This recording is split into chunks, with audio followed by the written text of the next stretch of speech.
And why these two gentlemen have come to us is because our first letter, the first word is democratic.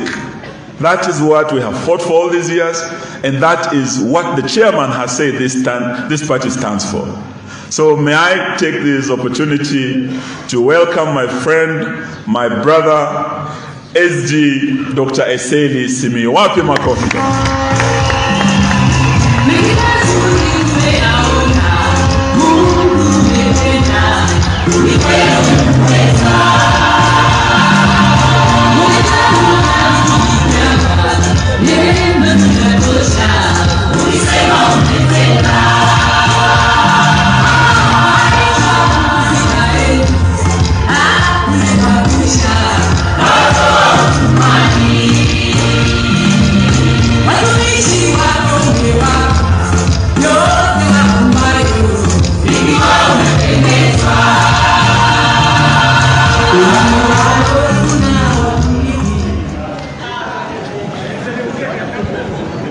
Waziri Eugene Wamalwa, Waziri Munya, Governor Ojamong, viongozi wote walioko hapa, all protocols observed, na delegates wote, hamjambo.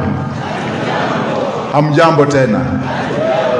Mimi sitasema mengi, nitawachia Mheshimiwa Mwenyenyi kunena zaidi. Yangu yatakuwa machache. Kwanza ningependa kushukuru our forefathers, wale walipigania kuleta mfumo wa vyama vingi, multi-party democracy katika Kenya. Kama hatungekuwa na multi-party democracy Kenya, sijui saa hizi ningekuwa wapi. Kwa sababu multi-party democracy imeniruhusu nije hapa nijumuike na nyinyi. So I pay homage to our forefathers who fought diligently for multi-party democracy. Jambo lingine nimesema hapo nje, nimechukua katiba ya Democratic Action Party. Nimeisoma kwa siku 3 mfululizo, kutoka page 1 mpaka page mwisho, nikirudia mara 3, niki-underline kila kitu. Kuna kitu nilikuwa natafuta kwa hiyo katiba. Ningepata hiyo kitu, singekuja DAP, ningeenda kwingine. Nilikuwa naangalia kama kuna kipengele chochote kwa hiyo katiba chenye kinaruhusu sisi viongozi wa chama kufanya biashara ya minerals kama gold na oil. Sikupata hicho kipengele, ikimaanisha kuwa chama cha DAP hakuna ukora kama huo. Trading in minerals, gold and oil fields, it was not there. Ndio nikasema sasa hicho ndio chama nitaingia.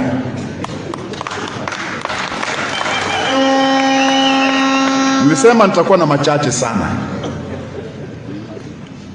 Nilipofika nyumbani jana jioni, nikaambia mama, kesho mimi naenda kujumuika na chama kinaitwa DAP na rangi yao ni blue.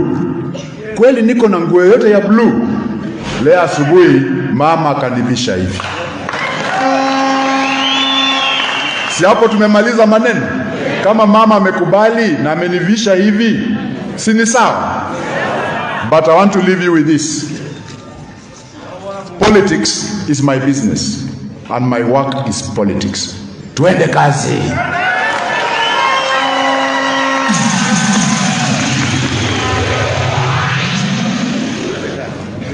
Asante sana. Wacha sasa nilete chuma cha jikoni. Wanasema kijiko cha jikoni hakiogopi moto. Huyu nayemleta sasa alianza siasa na hayati ndugu yangu Wamalwa akiwa kijana mdogo sana. Yeye ndiye alikuwa youth leader wa Ford Kenya wakati huo, na sasa amekuwa mzee na yeye is the last of the first members of parliament of Ford Kenya, the original team Mike. Wale walikuwa watu karibu 14. Kati yao karibu watu 9 wamefariki, wameaga dunia. Wamebaki watu 7. Kwa hao watu 7, 6 walitoka Ford Kenya. Ni yetu alikuwa amebaki. Sasa kama kuna yule anajua historia ya Ford Kenya, ni Wafula wa Munyinyi, our new party leader. Waja aje aseme sana. Karibu.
Asante sana, asanteni sana.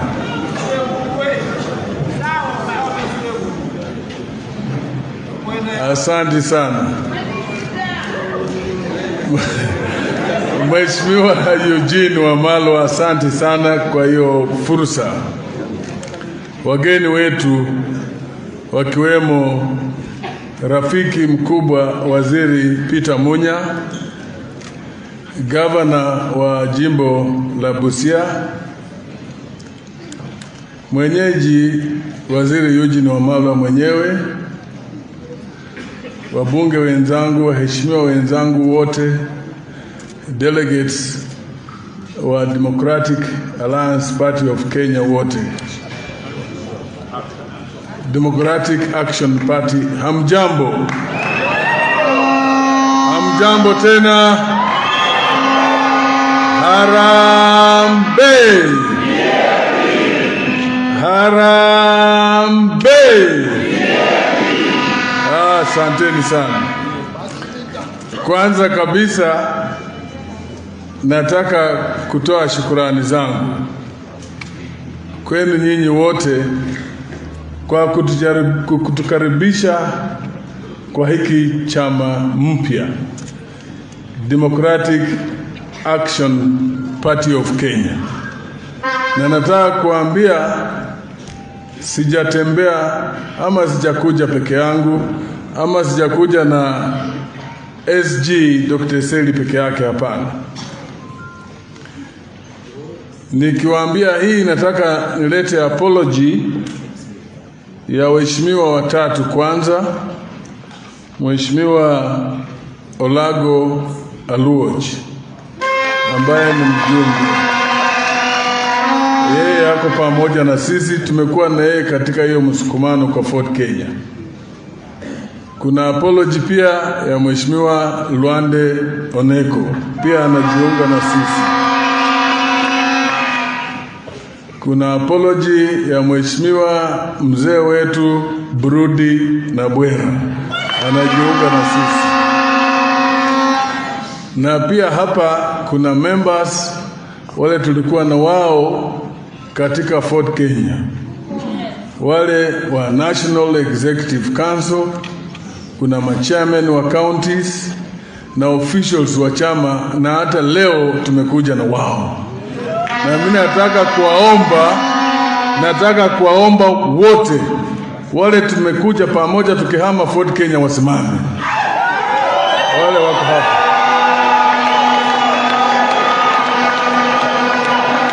Nyesha kwa mkono muonekane wale mmehama.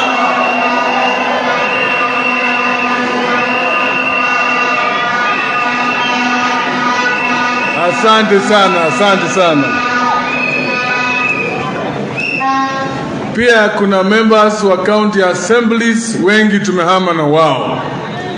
Tumekuja kwa hiki chama mpya. So niko na hotuba fupi, nataka mniruhusu niweze kusoma. Distinguished guests, ladies and gentlemen, it is a great honor to join you on this auspicious occasion of the first National Delegates Convention of the Democratic Action Party of Kenya. I walk with my shoulders high to this convention to declare my allegiance and support to this party, the party that shall henceforth inform my political decisions in pursuit of a just and equitable society.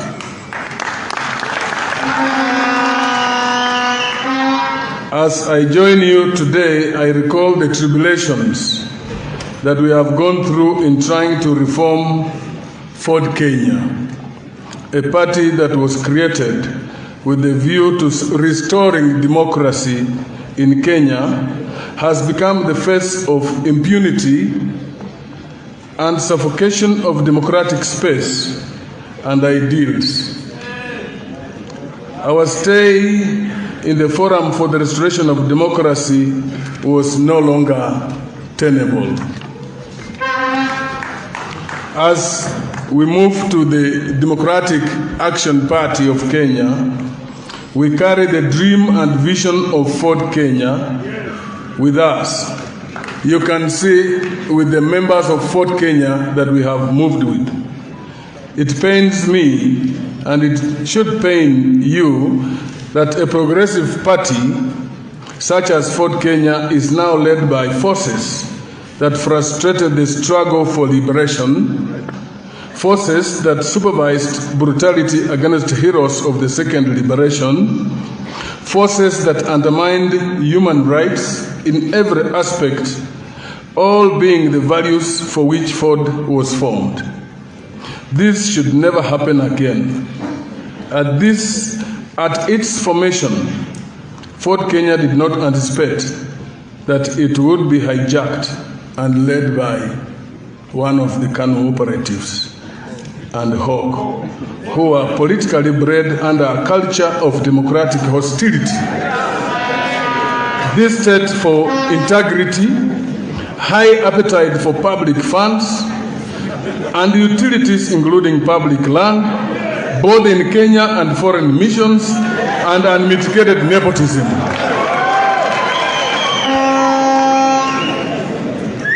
As a party, we must identify with the right cause.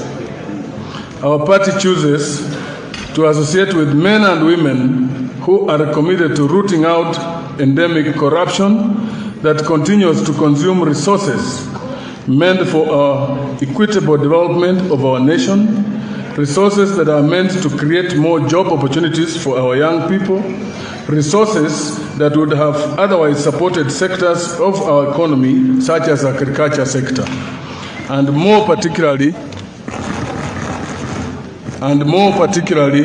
the ailing sugar industry, among others, that has crippled the livelihoods of many families in my region. And I want to thank the Honorable Peter Munya, the CS for Agriculture, who is here with us, for his efforts to reform the agriculture sector in this country.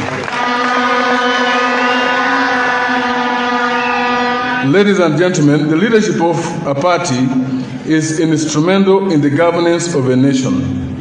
Parties are not just avenues to be used to gain political power, but should be instruments of good governance, whether they form government or not. The problem of trusting the leadership of a party with corrupt and tainted individuals, just like having corrupt elements within government, is that of an attempt made by government institutions to fight the fight is personalized, tribalized, and politicized by the same leaders for personal gain.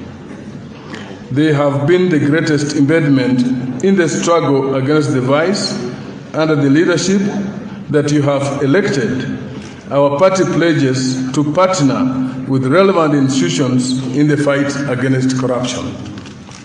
As a party, we must make the right and informed choices. 2022 offers Kenyans an opportunity to actualize the aspirations of our founding fathers and the ideals for which the second liberation was initiated. 2022, just like 1992, is a contest between the dark forces that opposed multi-party politics and the progressive minds that stood by the heroes of the second liberation at the hour of need. 2022 is a contest between Kenyans who are subdued by government and detained without trial and those that acted as agents of oppression, leading to sectional wings of the then KANU, and at the same time watching brief for the regime in every deal that excluded the welfare of Kenyans. 2022 is a contest between Kenyans whose development from the narrow eye of political tokenism and true Democrats who believe in the politics of empowerment and unity of purpose. 2022 offers us the last and lasting opportunity for final liberation. Kenya will attain the final liberation after these 2022 elections. The emerging political groupings can only morph into two forces, progressive forces and retrogressive forces. Ladies and gentlemen, we cannot run away from the fact that the much celebrated handshake has brought about a semblance of unity and sense of nationhood. This unique platform offers a foundation upon which the political class can build a lasting peace and economic stability of our nation. The Democratic Action Party of Kenya, under the leadership that you have put in place, pledges to be part of this historic assignment.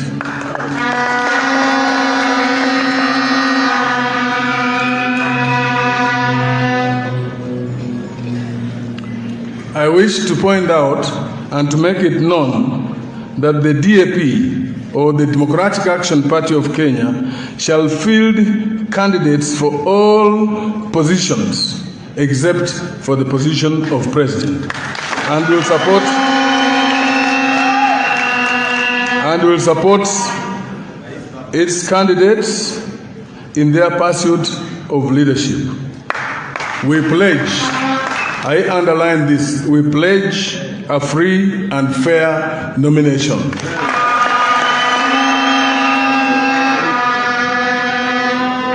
The culture of selling nomination and tickets will not be within the Democratic Action Party.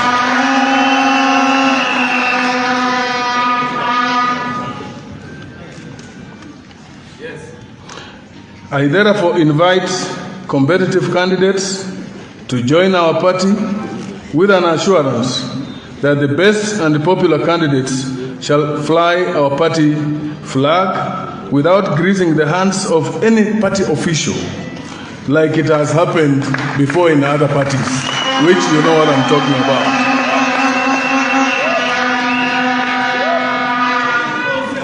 Last but not least, let us all endeavor to build strong political parties. For us in the DAP, we must put our effort, all of us jointly together, to fight to strengthen our party. It means work has now begun for us.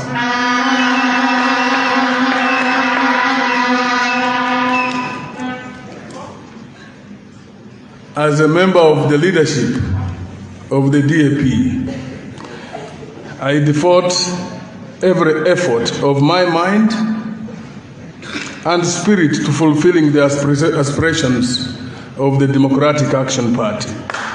And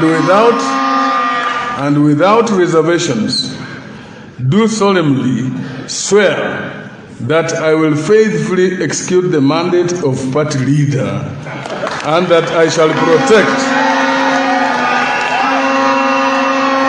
preserve,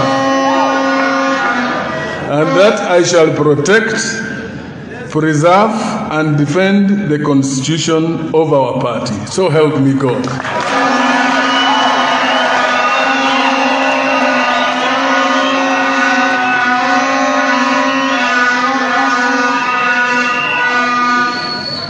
Kuanzia leo ikue hivyo na ikue.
Wapi makofi ya party leader?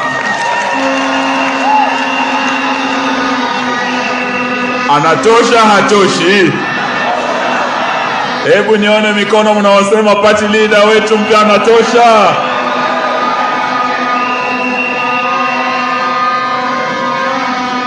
Asanteni sana. Sasa ningependa msikie sauti ya mama kidogo. Mama wa kwanza wa kaunti ya Bungoma awasalimie kidogo.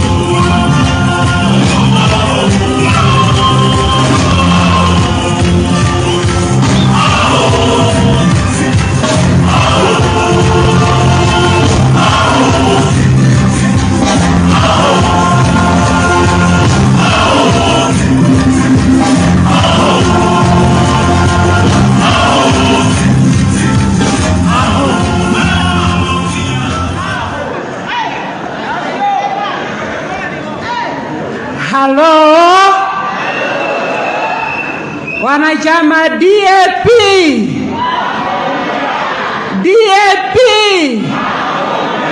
wamama DAP, wababa DAP, vijana DAP.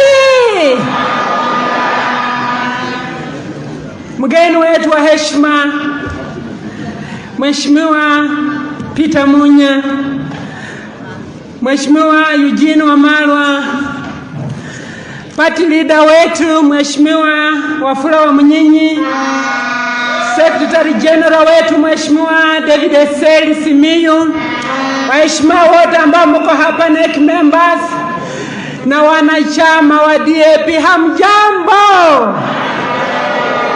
Leo ni mwamko mpya. Leo ni mwamko mpya katika nchi yetu ya Kenya.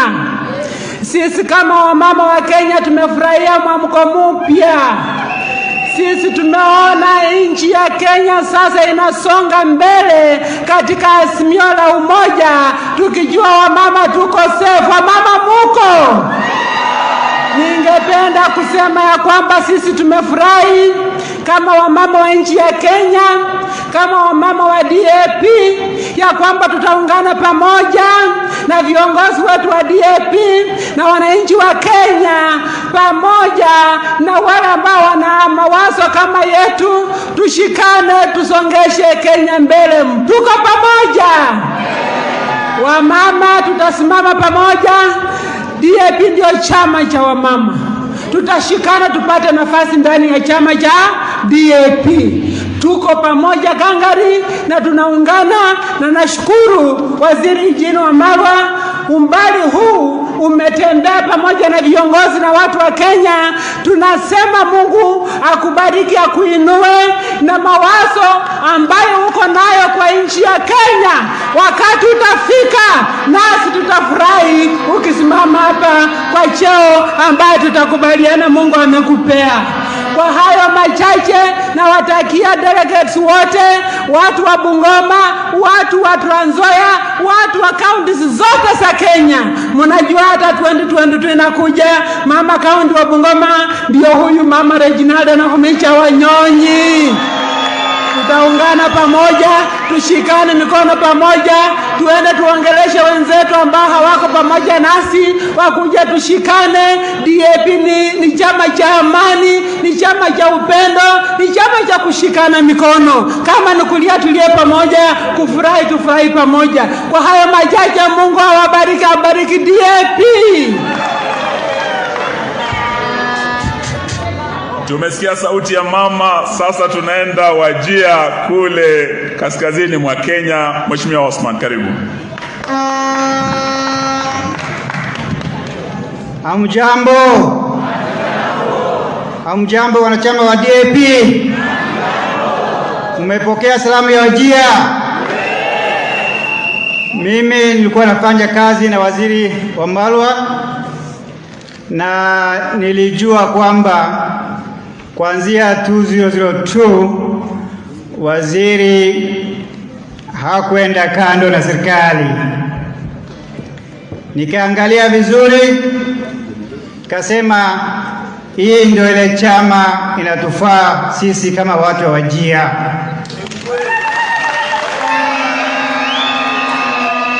Kwa hivyo tuko na wanachama wengi, na tume-identify wale wata contest kila position bila waziri alisema, ama party leader alisema, bila ile nafasi ya rais.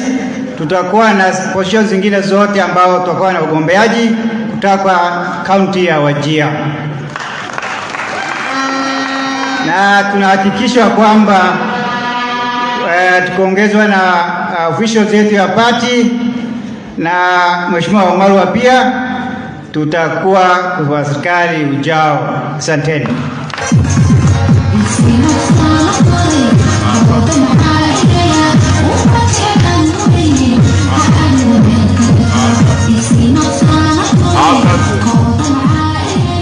Sasa tunataka tusikie sauti ya vijana, na tuko na ndugu yetu Rafiga kutoka Nairobi Kibra. Karibu.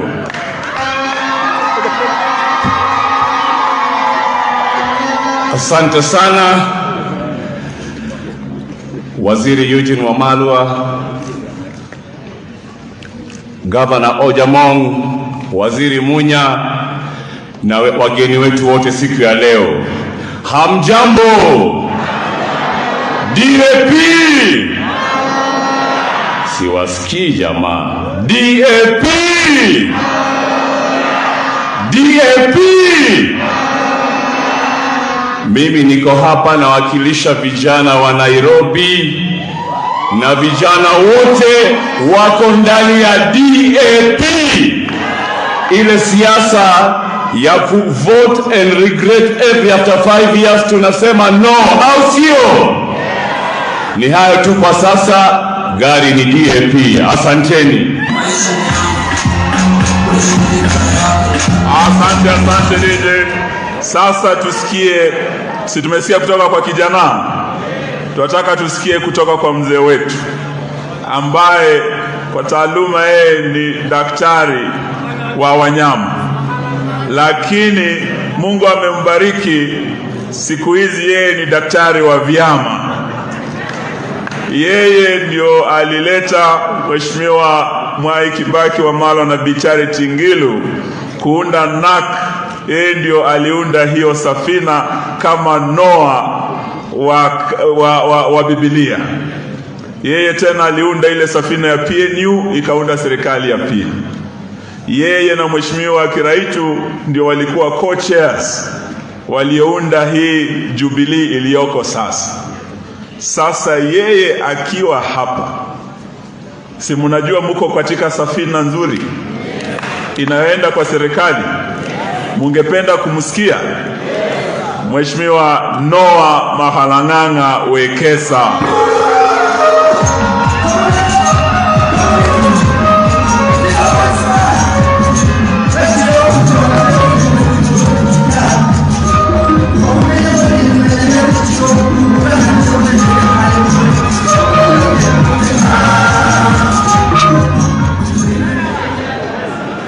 Mgeni wa heshima siku ya leo akiwa party leader wa Fula Mnyinyi na Secretary General Mheshimiwa Seli, Waziri Peter Munya ambaye amekuwa waziri wangu na tumefanya kazi vizuri, Waziri Eugene Wamalwa, Gavana wa Busia Mheshimiwa Ojamong,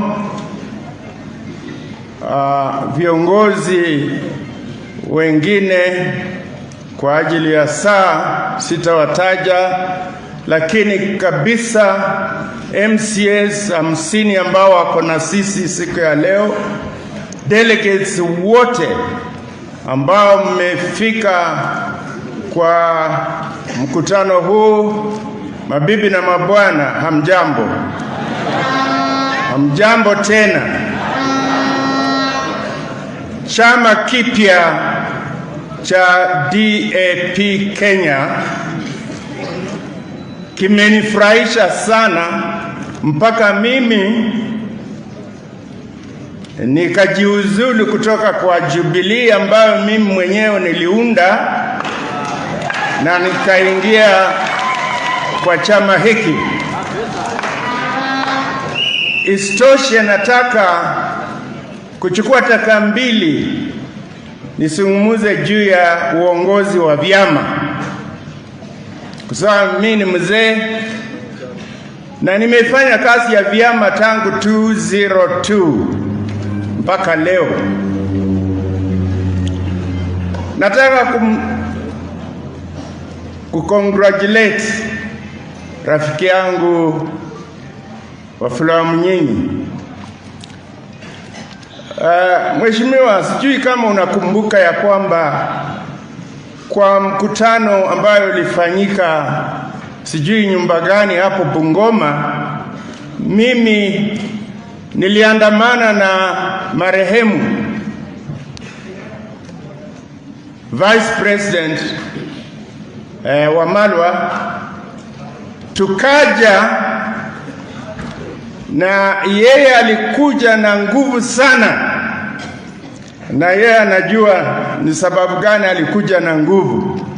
Alikuja, kulikuwa na jamaa mwingine lakini alimsukuma kabisa, na yeye akawa the candidate wa constituency ile ambayo aliwin in the first election. I was with you on that day, party leader, unakumbuka 200 wakati marehemu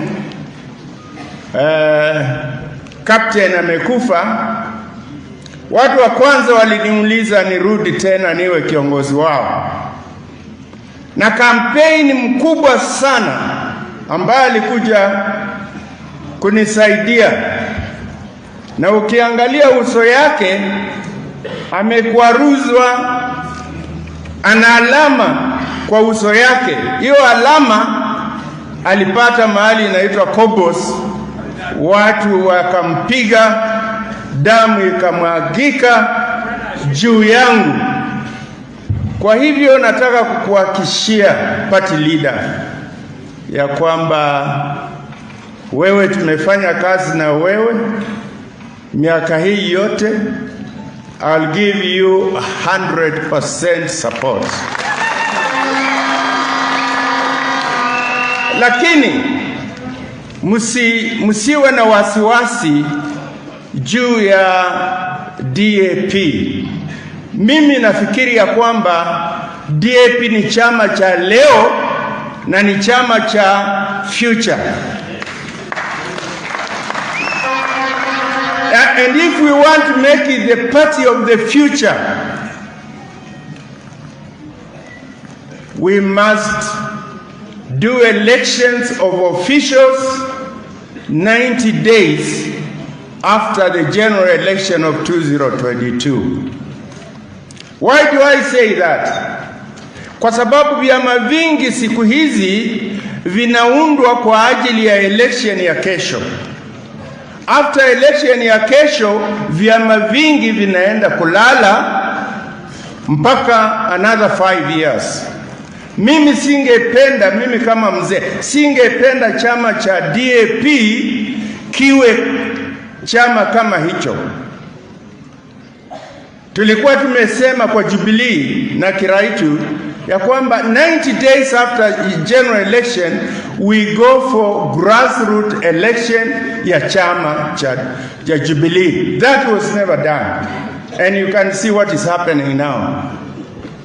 So if we want to make this party strong, if we want to make this party a national party, not a Bungoma party, not a Trans Nzoia party, but we want DAP to be a party, a national party, with the participation of people from Meru, from Northeastern, from Mombasa, from everywhere.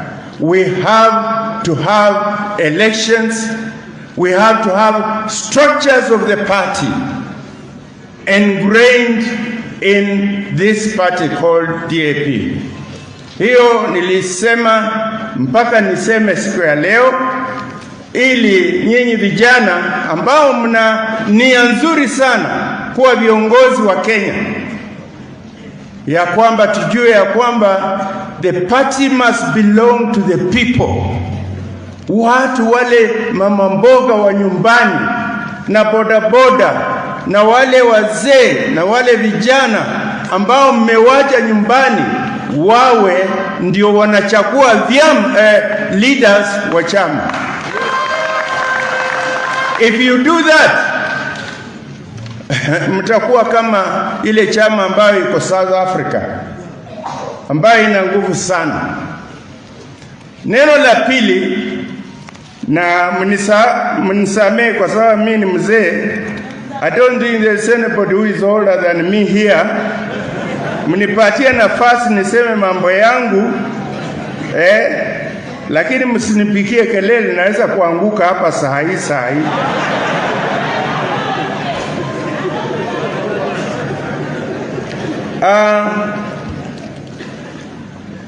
This party has been formed at the right time. PNU, we formed it 3 months before the general election. Even National Rainbow Coalition, I remember we named our party leader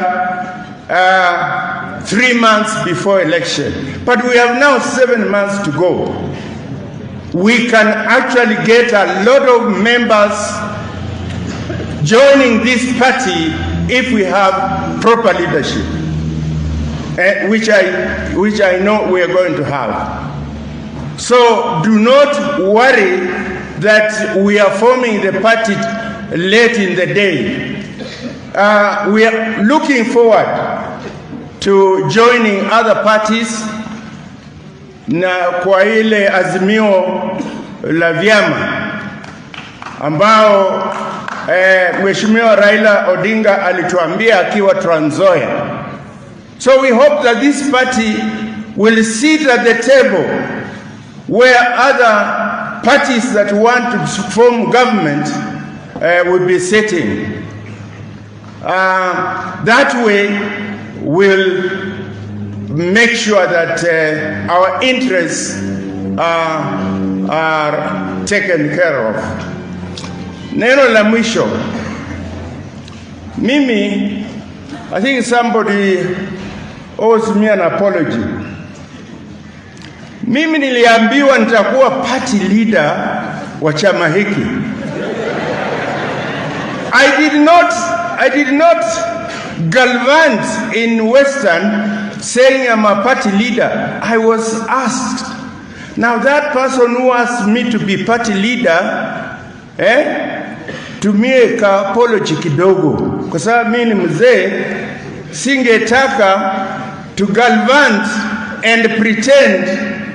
When Raila was in Trans Nzoia, I spoke for this party. And I told him that we are joining you in Azimio.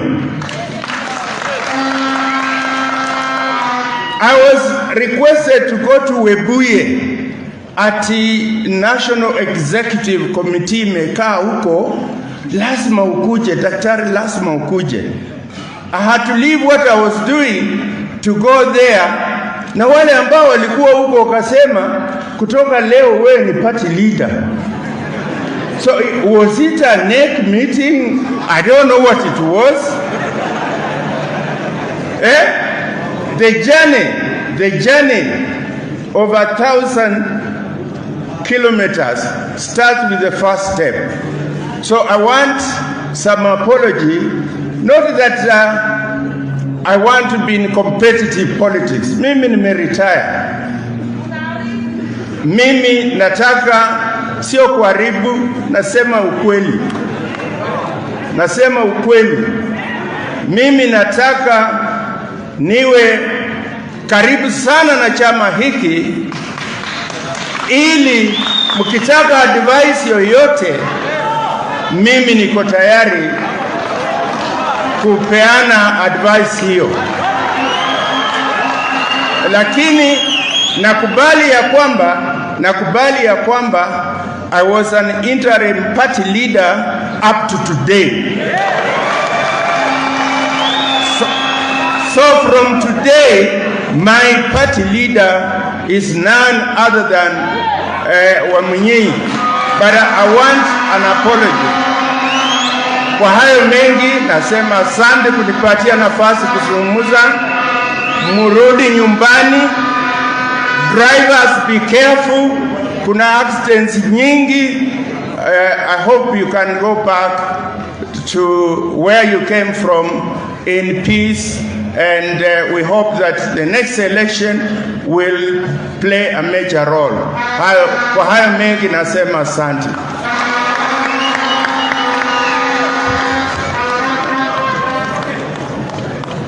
Wapi makofi ya Noah Wekesa?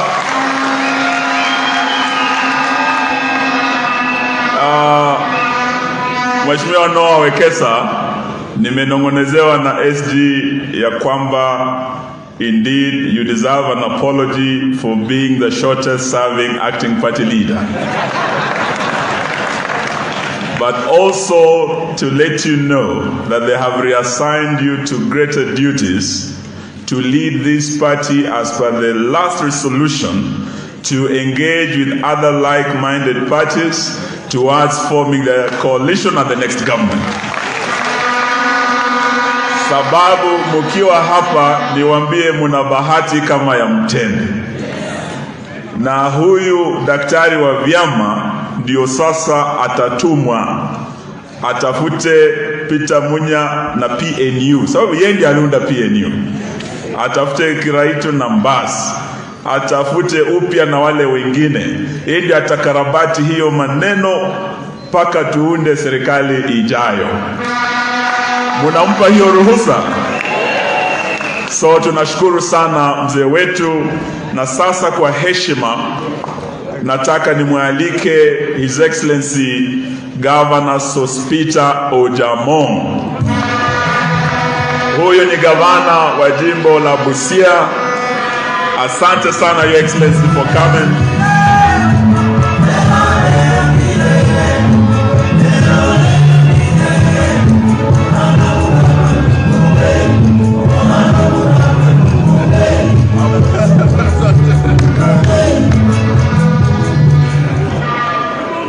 Asante sana Waziri Eugene, wageni wetu ambao wako hapa leo na delegates wote wa Dap-K. Hamjambo. Mimi ndio Sospito Jamong, gavana wa Busia. Nafikiri kwanza I should congratulate the party leader wa Munyenye and the Secretary General Eseli for being elected today by the delegates. Nilialikwa hapa na Waziri Eugene ambaye ni rafiki wangu sana. I like his precision, the way he looks at things. Hakuna serikali amekosa. Kuna serikali amekosa.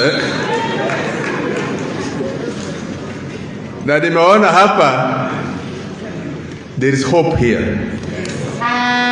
There is hope here. So, nyinyi watu ya Dap-K, I've come here to give you the moral support. It's also good you have announced that sisi wote tuko kwa azimio, isn't it? Azimio la, na mimi ni mtu wa ODM. Mimi ni mtu ya baba tangu zamani sana. I cannot abandon him anytime. Na ukicombine Eugene na Tinga na Munya hapa na wengine ambao wanakuja kama gavana Oparanya ambaye ameleta apology yake, umekubali? Bwana Tichula ambaye ameleta apology yake. I know we are going to ensure that Raila Odinga becomes the president and Kenya will be in safe hands. Asanteni sana, Mungu awabariki. Asante. Sasa nataka nimtambue waziri mwenzangu CAS Hussein Dado. Wacha simame kidogo muone. Huyu ndiye alikuwa naibu wangu wa kwanza kwenye wizara ya ugatuzi na amekuwa gavana wa kwanza wa Tana River County na rafiki yangu sana. Umemkaribisha? So Kenya yote iko hapa siku ya leo. Nataka niwaletee mtu kutoka mlima Kenya, anaitwa Mheshimiwa Mburi Aburi. Huyu jamaa matata sana, anakaa kama ndugu ya Raila Odinga. Acha wasalimu. Karibu ndugu yangu. Haya. DAP. Simseme sikike. DAP. DAP. Asanteni sana wananchi wapendwa. Kwa majina naitwa Mburi Aburi ama ndugu yake mdogo Raila Amolo Odinga kutoka Meru. Lakini anayejua baba mtoto ni mama. Si ni kweli? Kwa hivyo mimi niko hapa siku ya leo kuungana na DAP kupitia mwaliko wa mheshimiwa wetu mpendwa Bwana Wamalwa. Sisi tumpenda tukiwa wa Kenya. Hiyo ni namba moja. Kwa sababu amesukua Kenya mzima, hakuna hata kona moja cha kanyanga. Hata kwetu Meru, alikuja Meru, akaenda Tharaka, akaenda Chuka, akaya Tigania, akaya Imenti, mpaka akaenda Njambene kwa mlima juu kuangalia mambo ya maji. Hebu mpigieni makofi mtu huyu. Lakini nasema kwamba sisi wa Kenya lazima tusikizane na tupendane, tuwe kitu kimoja. Eti ya kwamba hatutaki chama ya ukabila.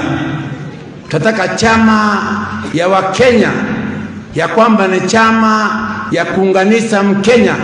Unaona Mporo mtu Aburi yuko hapa na kiongozi wetu kutoka Meru Bwana Peter Munya, ambaye tunaelewa kwamba sisi wa Meru, Munya ana mtoto wa mgongo wala wa tumbo, ana mtoto aliye na makamazi wala mate, awe ni Mkamba, awe ni Mmeru, awe ni Mkikuyu, awe ni Mluya, awe ni Mkalenjin, wote Munya anaunganiza. Ndipo nasema kwamba Bwana Wamalo mkiwa na Munya mmesikizana pamoja na Raila Amolo Odinga, na hiyo kwamba nchi yetu ya Kenya itaendelea. Wapigeni makofi wananchi wapendwa. Na nikimalizia, niko hapa kusimamia chama ambaye niko pati linda hiyo chama inaitwa Nopeu. Sema Nopeu. Nopeu ni chama cha National Ordinary People Empowerment Union. Ni chama ya kuondoa wakora. Tunafanya hivi. Nikisema harambe mnasema Nopeu. Harambe Nopeu. Harambe Nopeu. Mwisho wa Kemareri Nopeu. Mwisho wa maji Nopeu. Mwisho wa barabara Nopeu. Mwisho wa serikali Nopeu. Hiyo ndio njia yetu. Hebu nipigieni makofi nisiko tamu hata mimi. Kwa hivyo sisi tuko hapa kuungana na hii chama DAP ndio tuende pamoja, ya kwamba hakuna maana ya vita. Na nikiongea ya kwamba niko kwa Azimio, wakati wa 2013 mpaka 20 ile tuko nayo 2021, serikali ya Uhuru Muigai Kenyatta ilikuwa ni serikali ya mseto ama coalition government. Ilikuwa ni 50 ya Uhuru alituletea sisi wa Meru, akatupatia Profesa Kobia CS, akatupatia Bwana Peter Munya CS, akatupatia Mbalosi Kaimenyi, akarundi akaenda kwa Waluja akapeana Bwana Wamalwa, akaenda Mombasa akapeana Bwana Mbalala, akaenda kwa Masai akapeana Bwana Tobiku, akaenda kwa Turukana akapeana Bwana Mnyesi, akaenda kwa Wanjaluo Uhuru na kumpigia kura akapeana kwa Bwana Mamo. Yule mwingine namba 2 alipopewa yake 50 akapatia Rotisi, akapatia Sotige, akapatia Semoreli, akapatia nani, wote ngurubu laini moja. Ndipo sisi tunasema kwamba tumetoseka kutawaliwa vibaya na mkoloni mwa Afrika ngozi nyeusi. Wakati umefika bendera ya Mkenya simame. Nipigeni makofi nisikie utamu. Ya kwamba hakuna maana ya kupembeleza punde mteremko, iachilie teremke. Na Wamalwa tuko na wewe, tuko nyuma yako mkiwa na Bwana Peter Munya. Ile wimbo mtaimba tutaimba. Mkiteremka tuko na nyinyi, mkipanda tuko na nyinyi. Na hii wakati umefika sisi wa Kenya tuongee ukweli wa mambo. Eti ya kwamba tumetoseka na tumeinua mkono. Tunaenda kwa uchaguzi wa 2021. Mwenye kupigania nchi yetu ya Kenya, mwenye kutaabishwa katika nchi yetu ya Kenya, mwenye kuwekwa kila kitu, mwenye ambaye akona huruma na watoto wa Kenya, mwenye ambaye hajawahi kupatikana akona damu kwa mkono ya Wakenya ni Raila Amolo. Na hakuna shortcut. Tunaongea mchana kama na la kwako unikojolea asubuhi. Ukweli ya Murongo. Na kwa hivyo mimi sina mengi ya kusema. Bwana Amalo, asante kwa mwaliko. Na mimi nikimuona Munya PNU akiwa hapa Meru community kwa hapa. Kwa hivyo hiyo manjina mengine nani hakuna. Tunasema kwamba tuko na imani na tunafanya kazi na wewe. Ya kwamba wewe ulipewa, kuna ile ilikuwa huyu mnamuona hapa wa Munyini walingangania chama sana. Na wasaisi sisi ametuokoa kutuletea DAP. Yule mwingine ambaye tumemwachia ile ameachiwa ni kama bila alipewa mwanamke anaitwa hiyo tumeacha, akaingia naye kwa nyumba. Mwaka wa kwanza hakuna nge, wa pili hakuna nge, wa tatu hakuna nge. Wa Munyini chukua huyo mwanamke, ingia naye kwa nyumba, chapa kijana, msichana, maendeleo, kila kitu weka, ndio Kenya hii iweze kuinuka. Na wakati ndio huo. Mimi nimemalizia hapo. Tutakuja Bungoma kwa siasa kulauzi chama. Wangapi wanataka nikuye Bungoma? Weka mkono nione. Sema no. Hala. Harambee, no peo mwisho wa Maya, no peo mwisho wa CDF, no peo mwisho wa serikali, no peo mwisho wa barabara, no peo mwisho wa ndam, no peo. Kawimbo inasema moto wa malwa moto umewa. Alafu nikisema Shetani anainama, anainuka, akaangalia, akaona moto, akatoroka. Si ni kweli? Moto wa malwa moto. Hebu simama wacha kuwa kama unakaa chini. Wewe mtu DAP. Moto wa malwa moto. Moto wa Kenya moto. Moto wa Munya moto. Moto wa wananchi moto. Moto wa Raila moto. Shetani akainama, akaangalia, akaona Raila, akatoroka.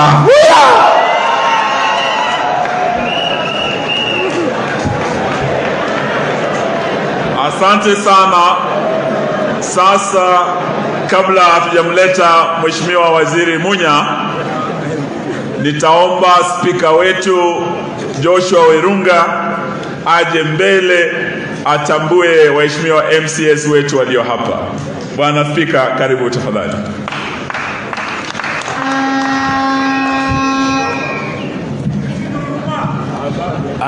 Asante sana Mheshimiwa Eugene Wamalwa. DAP! DAP! Asante sana. Our brand new party leader wa Munyinyi. Na Secretary General wetu ukiwa hapa, wageni wa heshima wa siku leo, Waziri Munya, your friends ambao wamekuja hapa. As a family, tunataka tutambue uwepo wa MCAs wa county assemblies ambao wako hapa kutoka Kenya hii. Wasimame tu wherever they are na wa wave ndio niseme neno moja. Karibuni MCAs, just wherever you are, just stand up.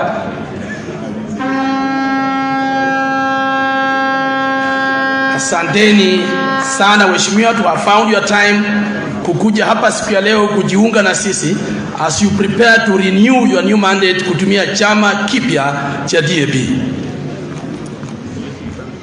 Our party leader, sisi kama wale ambao tumejoin chama hiki na kusaliwa upya na tabia mpya na gari hili mpya, we want to pledge loyalty kubwa kwa party leader wetu wa Munyinyi, and we will support you kwa wakati wote na kusupplement where we have gaps, ili pia tukulee tukijua the future inakuja namna gani.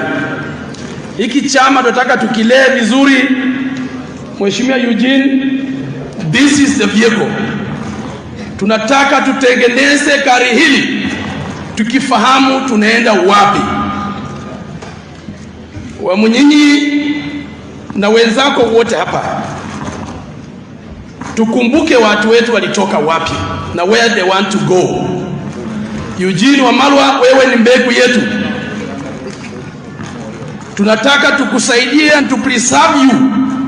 Kama vile wanaweka mbegu za Kenya, sisi ni watafiti wa mbegu. Tukuweke vizuri for future. Na hiki ndio chama utatumia. Tunataka tukue na watu ambao wanajua penye tunaenda. Wakati utahitaji gari hili, tusisumbuke ati mtu anataka kutoa tairi na mbio itakuwa imeanza. Loyalty key. Tutakuwa na kitu cha kupima loyalty. Tukienda mashinani tukichagua ni nani atakuwa, so that we sweep out all the victors who do not understand where we are going. Kama wewe utakuwa nyumbani tukija chini ya miti kuchakuana, ukiwa wewe ni mikora, ujui penye Eugene anaenda, toka mbele. We want to have suit, watu ambao wanafahamu, ambao wana nguvu kupambana na the future, ili tuweke watu wetu mahali kwa kalenda inavyotakikana vile Muliro walitaka. We have to complete this journey kama watu ambao waaminifu. Hivi leo ni siku yetu muhimu na tuko na mgeni wetu Munya. We want to thank you kama watu wa Trans Nzoia, vile ambavyo wanatusaidia kila mara unatutembelea. We are very happy Wameru na sisi ni hata nikiongea Kibukusu huyu atasikia tu. Hawa ni watu wetu. We want to thank you very much. Keep on visiting us na utusaidie kule kwetu wakulima wapate faida ambayo wanahitaji katika mashamba yao. Thank you so much. Na Mungu awabariki mnapokwenda nyumbani Krismasi. Chani Masi from here. Thank you. Asante.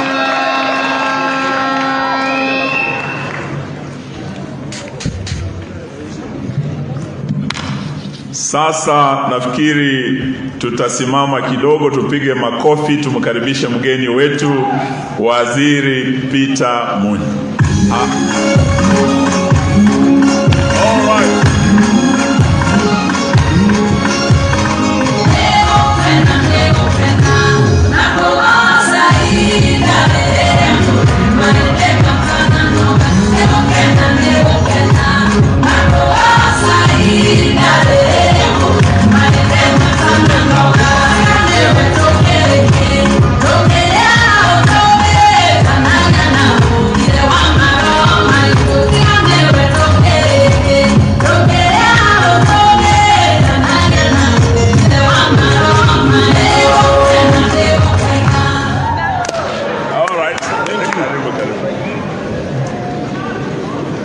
Thank you, asante sana Waziri wa Malwa,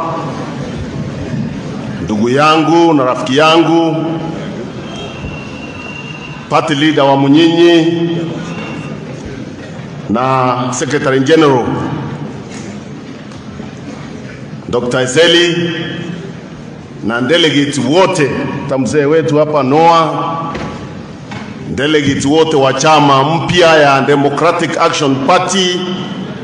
Yangu si mengi. Kwanza nataka niseme hongera kwa office bearers wapya, kiongozi mpya wa chama Bwana wa Munyinyi na Dr. Simiyu. Mimi nawajua sana, tumekuwa nao bunge. Ile wakati nilikuwa mbunge tambili tulikuwa na Simiyu na wa Munyinyi,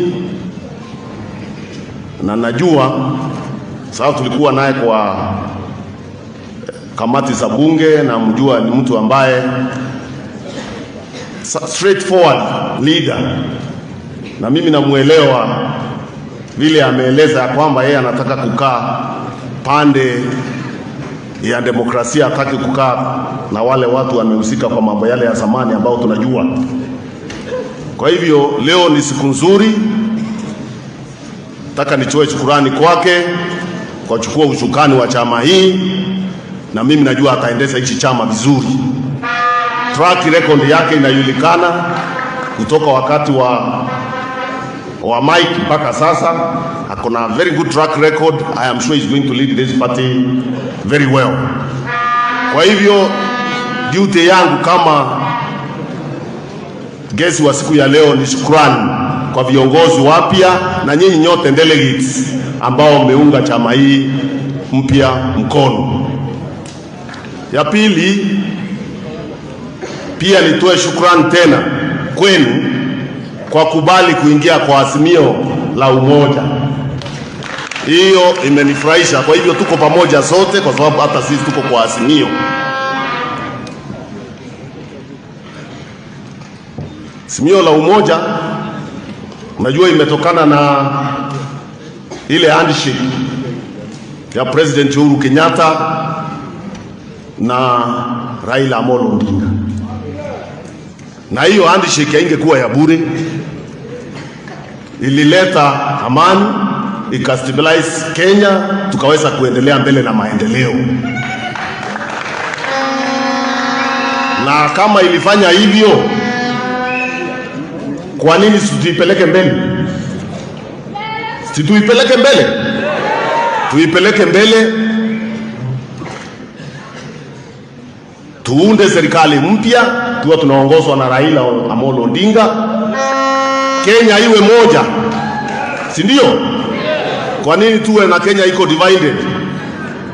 Kila wakati elections division, kila wakati election vita. Lengo la handshake muhimu ni hiyo, kushikanisha Kenya iwe moja, isiwe kuna Wakenya wa nyuma na wa mbele.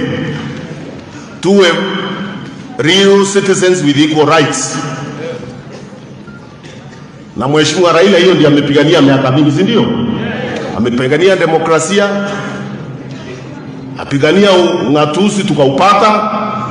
Sasa wakati wake wa pia kuchukua uongozi umefika, si ndio? Kwa hivyo mimi nataka tu kwanza tena nitoe hiyo shukrani ya kwamba hii chama mpya iko kwa hiyo movement yetu ya kuelekea kwa serikali mpya tukiwa Kenya moja, tukiongozwa na Uhuru Kenyatta na Raila Amolo Odinga.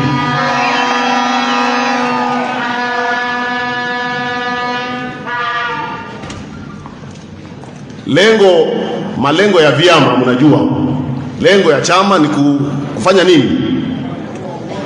Kutafuta uongozi na kutafuta power, si ndio? Na unaweza tafuta upate yote ama ushare na wengine, si ndio? Sasa lengo ya chama yenu mimi naiona clear. You want a share of the next government, si ndio? And I'm sure you are going to get it because I'm very confident. Mimi niko confident kabisa ya kwamba Azimio la Umoja movement itashinda kura hiyo tunaenda.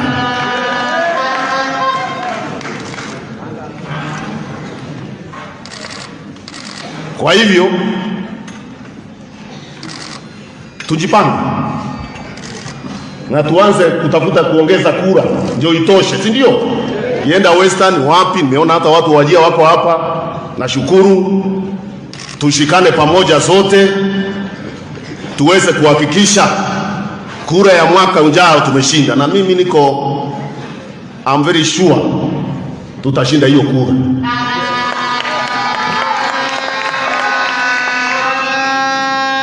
Na kwa nini tunasema tukae kwa Azimio? Number one ni kushikanisha Kenya iwe moja, si ndio? Ya pili ni kuhakikisha zile Wamunyinyi aliongea kuhusu hiyo those dark forces ambazo ziliumiza Kenya. Unakumbuka Kenya iliumia sana when we were under dictatorship. Hatukuumia sisi kwa mlima, tuliumia sana. Sio kama Western mliumia. Sisi tukaumia, masiwa, kahawa, chai yote ikaharibiwa, kilimo ikaisha, cooperative zetu zikaisha. Tuliumia sana. Western mliumia. Sasa kama mliumia, mnataka kuumia tena?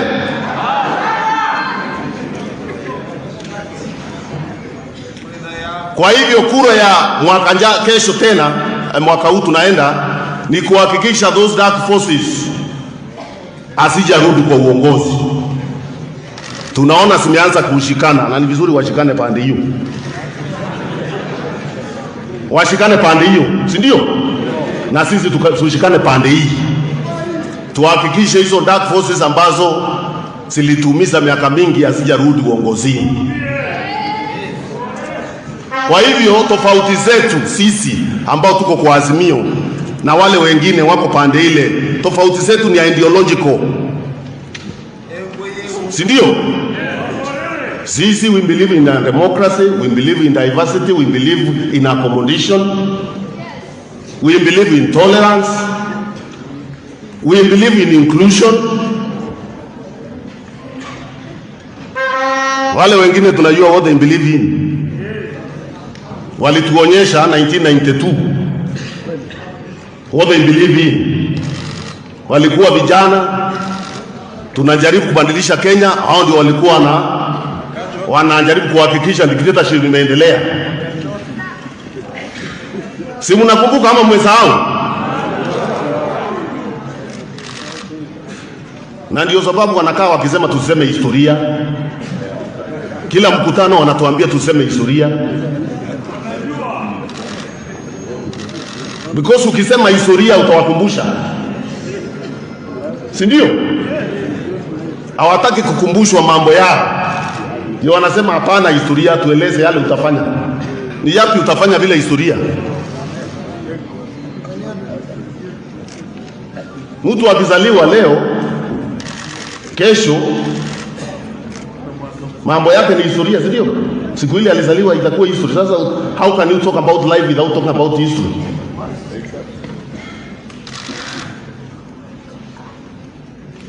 Philosophy ya wale hawataki historia wanaitangwa nihilists. Those who don't believe in anything. Because if you don't appreciate history, you can't appreciate the present situation. Neither can you be able to appreciate the future, plan for it. So it's history that teaches us what we do today and what we need to do tomorrow. Sidio? Na historia yao inatueleza wakipawa uongozi zaidi ya ile wamepata saa hii, tunajua watafanya nini. Itakuwa tu kubomoa Kenya kama vile wamemoa hapo zamani na mambo ile ingine wanafanya. Kwa hivyo kwa kifupi sisi tunasema tuko pamoja nanyi, Democratic Action Party of Kenya.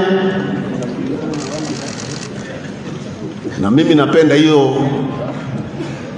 that aspect of action, the action bit of it, because part of our challenges as a country is sometimes lack of action. Na naona majua Eseli alikuwa kwa jeshi, na watu wa jeshi ni watu wa nini? Si ni watu wa action. So I can identify with that action bit of it, because jeshi believes in action. So you have a Secretary General ambaye ni mtu wa nini? Wa action.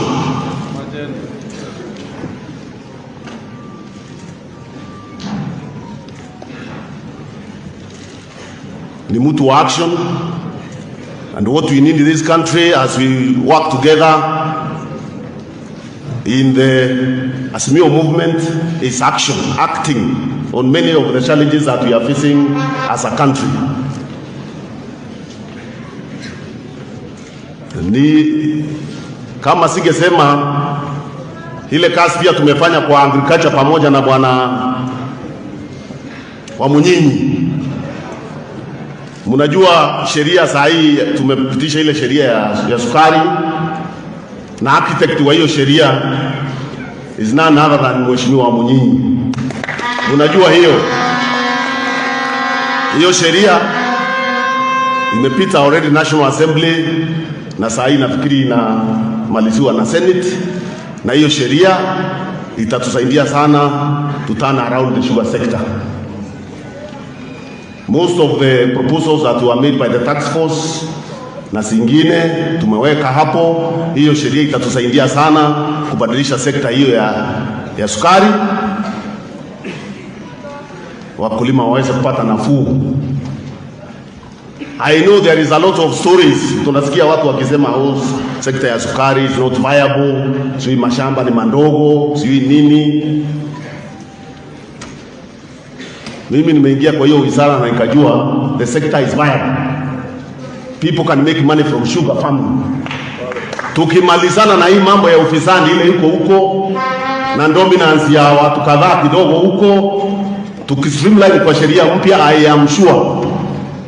I am sure that sector can be turned around, and this new law that Mheshimiwa Wamunyinyi spearheaded is going to help us sort out the challenges that are already that are there. In fact, if you look at the statistics, you can see the sector has been growing. Despite the challenges, the sector has been growing.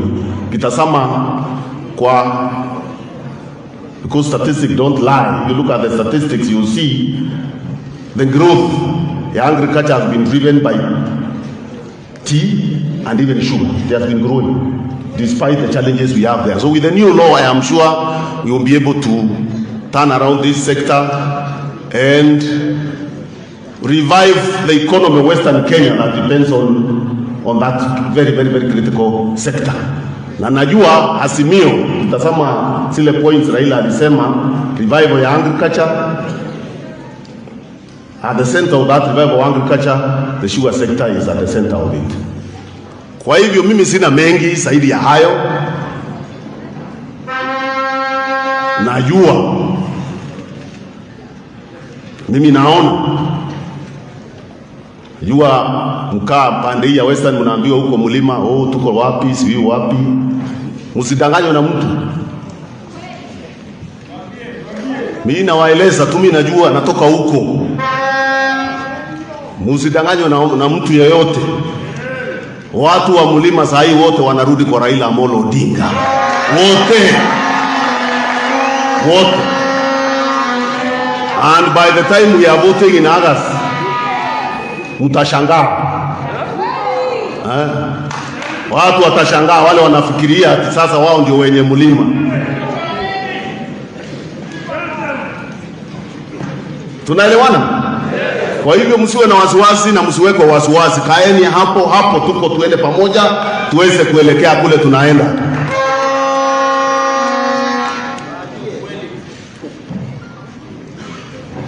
Na kule mlima tena msidanganywe na mtu ati watu wasikilizi President Uhuru Kenyatta. Wanaweza kuwa wamsikilize, wanampigia kura. Wamempigia kura mara 2. Sasa ukisikia kelele ya social media na nini una confuse it with the view of the people on the ground. Watu, the silent majority are with him, and they are waiting for his guidance, which is already given. Simeona akipeana ama hajapeana mwelekeo? Amepeana mwelekeo. Na mwelekeo ni gani?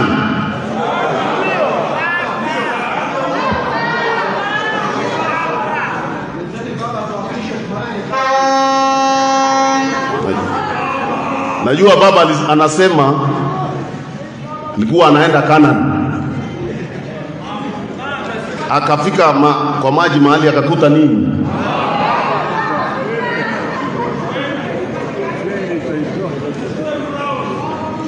Sasa hiyo mamba, kumbe mzee Raila amejua yule anaweza kutoa mamba, ni Uhuru Kenyatta. Wameshikana na Uhuru Kenyatta, wametoa mamba. Sasa tunaelekea kule Canaan, alisema tuende huko na tunaenda pamoja, si ndio? Wangapi wanasema tuende pamoja na baba? Mikono juu nione.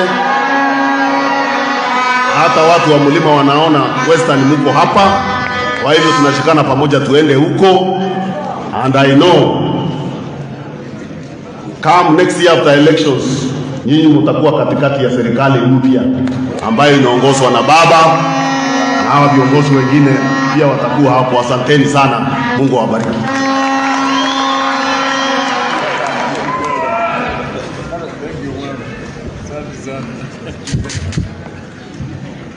Sasa ni kuwashukuru sana, tumefika mwisho wa sherehe yetu ya leo, na tunataka tumuombe Kevina kutoka West Pokot County aje atupe vote of thanks, na tulikuwa tumeomba ya kwamba ndugu Muislamu atufungie kwa maombi ili tuwe na safari njema kurudi makwetu. Karibu Kevina.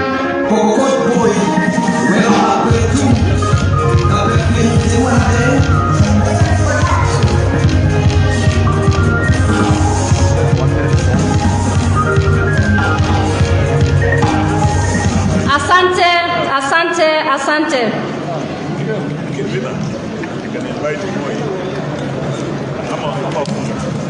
Haya. Sawa, tufunge tafadhali. Mzee Moi, kuja. Tuketi kwa sekunde moja mzee. Omba mafuta ya ndege.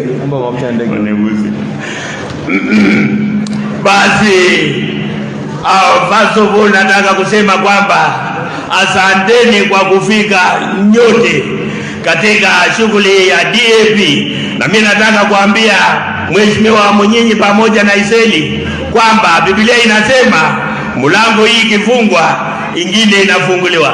Sasa nyumba imejengwa mpya inaitwa DAP na tusonge mbele. Waziri, nikimalizia, Waziri Eugene, nimefurahia umekoti Biblia, na wakati walikuwa wanasema wengine kwamba devolution ikate kichwa na wengine wasema isikate, wewe ndio ulikuwa Suleimani, ulikuwa pale katikati. Wacha nilete Raila Amolo Odinga dakika moja niweze kunyorosha baba, alafu tuweze kufunga. Aya, wacha magharibi mlembe swa Mimi najua hiyo kweli kwa sababu mimi ni mchukuu namba 13 na bongo mnyofuanga. Sasa mimi nataka kusema nimefurahi kweli kwa sababu ya DAP. Nimefurahi kweli kwa sababu ya Waziri Peter Munya. Unajua mimi ndio niliambia Rais Uhuru Kenyatta kwamba Waziri Peter Munya ni mtu wa kuchapa kazi, apewe wizara ya agriculture mara moja. Kwa hivyo nataka kusema nimefurahi kweli kwa sababu sasa tuko katika Azimio, na mtoto alizaliwa kule Pokoti pia ako katika Azimio. Nataka nichukue fursa hii kwa sababu wanasema historia lazima tuseme. Wazee wetu waliopigania second liberation of this country, Thiogama Binto, Maurice Rene, Alexander Mugei, George Moseta Nyona, Martin Shikuku, Michael Mwana Kijana, Masinde Muliro, na bila kusahau baba yangu Jaramogi Oginga Odinga. Walifanya kazi kubwa kweli. Kwa hayo macho alipata shida sababu ya tear gas na kuwekwa jela miaka mingi sana. Kwa hivyo acha nisalimiane na waheshimiwa. Waswahili wako hapa Mombasa wanasema mkono mtupu wa ulambwe. Acha nisalimue kidogo. Asante sana. Asante. Tayarisha wimbo wa taifa baada ya vote of thanks. Tayarisha wimbo wa taifa. Vote of thanks, 1 second. Asante. Mtulie kidogo tu tukimaliza. Mheshimiwa Honorable Eugene ambaye ni CS, Peter Munya, Honorable Wamnyinyi, Dr. Honorable Seli, Noah Ekesa na wengine wale ambao wako hapa. Tunashukuru kwa hata kazi nzuri ambayo mmefanya. Wana DAP na sana secretariat ambayo wako hapa, ambao walifanya kazi usiku na mchana ili kazi iweze kufanyika. Tunashukuru. Na mwisho kabisa ninashukuru delegates ambao wametoka kila nyanja hii Kenya. Tunasema asanteni kwa kuja na Mungu awabariki. Asante. Asante. Tuna Mheshimiwa Opiyo Andai ambaye vile amefika aweze kutupungia mkono.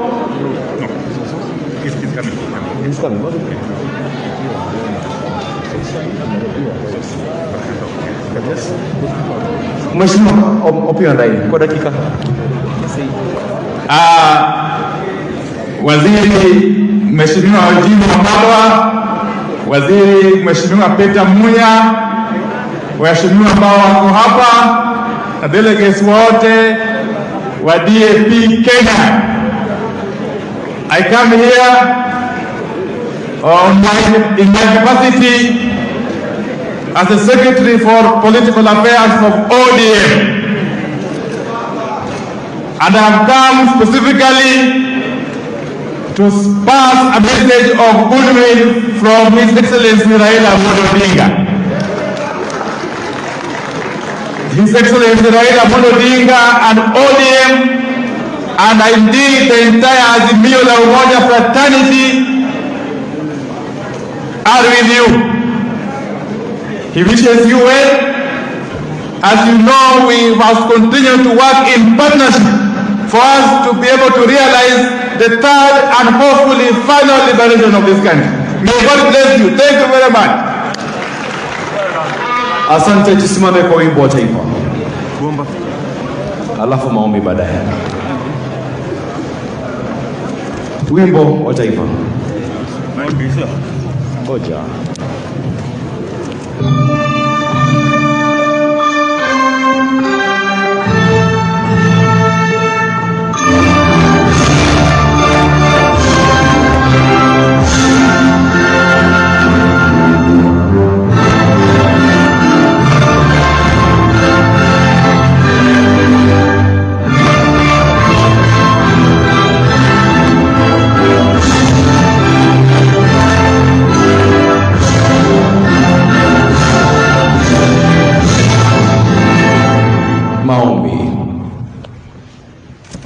بسم الله الرحمن الرحيم. اللهم ربنا لا تزغ قلوبنا بعد إذ هديتنا وهب لنا من لدنك رحمة إنك أنت الوهاب. ربنا إنك جامع الناس اليوم لا ريب فيه إن الله ربنا إننا سمعنا منادي ينادي للإيمان أن آمنوا بربكم فآمنا ربنا فاغفر لنا ذنوبنا وكفر عنا سيئاتنا وتوفنا مع الأبرار اللهم ربنا آتنا في الدنيا حسنة وفي الآخرة حسنة وقنا عذاب النار اللهم صل على نبينا سيدنا محمد وعلى آل محمد وبارك. Asante Mheshimiwa Sosi kwa kuja. Niombe tu waheshimiwa, Mheshimiwa Eugene, Mheshimiwa Kuta mwenye mkuja hapa, tushikane mikono. There's one wide photo I want us to take. Just come we hold hands, honorable members. SG, kuja tushikane mikono hapa. There's one photo I want us to take here.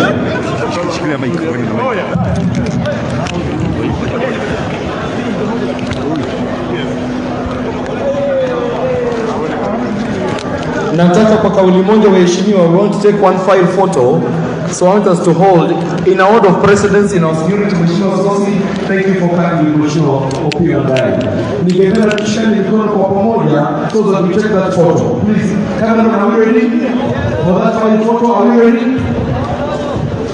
Okay, tafadhali tuweze kushikana mikono. We take that photo, is critical to us. That photo is very critical to us. Kama una barakoa labda unatoka kwa sekunde moja, chukua sekunde moja. We take that photo. Thank you very much. You may leave us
kufuata Wamasivyo na TV.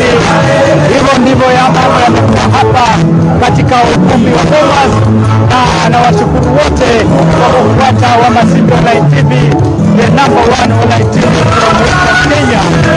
Kwa hapa naona yote, nasema asante sana. Endelea kufuata Wamasivyo na TV, putting you on the know while on the go. Asante kwa kufuata.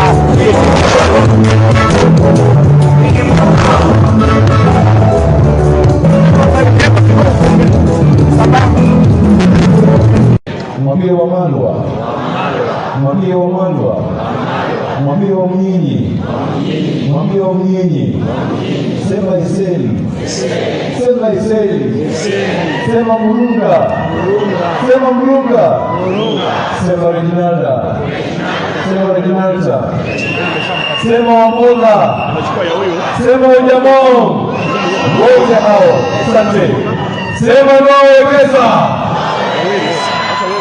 Sasa ndugu zangu, wageni wetu wamefika na tulikuwa tumekubaliana kwamba unga huu tunataka tuonyeshe dunia nzima kwamba DAP ni mambo mpya. Tuko tayari?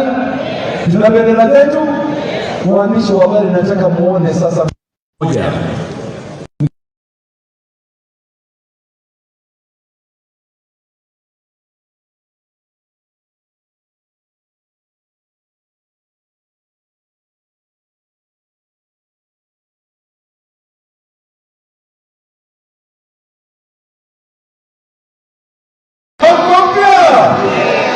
Unajua ingwe inakuduma, sawa sawa, na tulisema tunataka hiyo ingwe itoe mamba. Kuna mamba fulani amejificha kwa maji, si mnajua hiyo mamba? Mtaitoa kwa maji au mtaitoa? hiyo mamba, moyo mamba kwa maji. Twende guruma kama iko sasa. DAP! Mwaka moja. Ningependa twende kwa haraka kidogo, lakini hao wageni wetu they did not dance. Ni kweli si kweli? Hao kucheza si kweli? Kwa sababu hii sehemu ni ndogo. Ningependa tukicheza wimbo harusi ama ninyi mtacheza kwanza. Sasa melodi la ndetiko ngidi. Ngidi uko tayari kule? Niko tayari. Asante. Nataka kuwachukua hawa wageni wetu kama watatu. Mko tayari? Kuwashangilia. Asante. Na mnajua sasa tuko na waziri wetu yule ambaye anasimamia hii mambo yote kilimo nchini Kenya. Si mwingine wapindule waziri mmoja. Haya. Sasa nataka mzee unaowekeza Dr. Odinga na Excellency Odinga kuja hapa. Tunafanya kwa sekunde moja kwa sababu let me get that space. We now want to strong.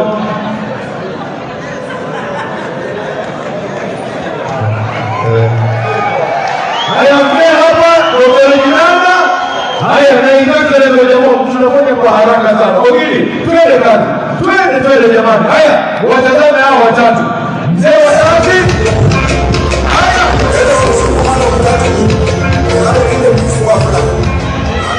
Mzee ungini, pacha ungini wimbo. Haya. Twende.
waziri na mheshimiwa mmoja watakuja. Nataka mheshimiwa SG Dr. Zeni na Omunyinyi kugeni hapa. Mko tayari? Nalengwa malezi mbanie mbele. Nalengwa ingwe hao watatu wakuja hapa. Ingwe lazima katikati. Twende kazi. SG Mheshimiwa Zeni nalengwa malezi mbanie mbele. Wamunyinyi baba malezi mbanie mbele.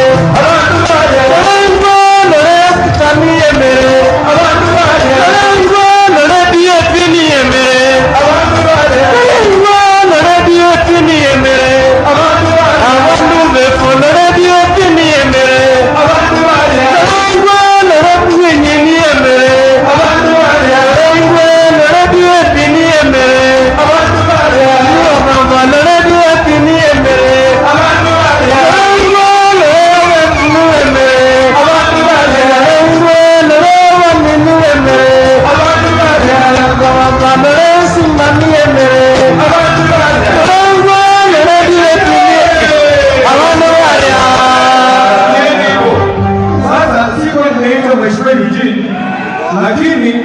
ameleta. Akuja asikuje?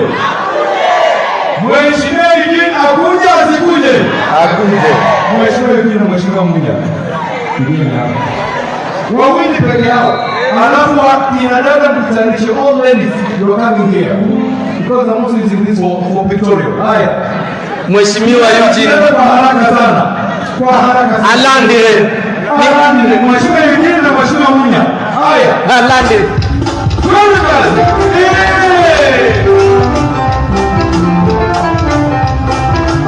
Ladies, all ladies. Prepare, ladies.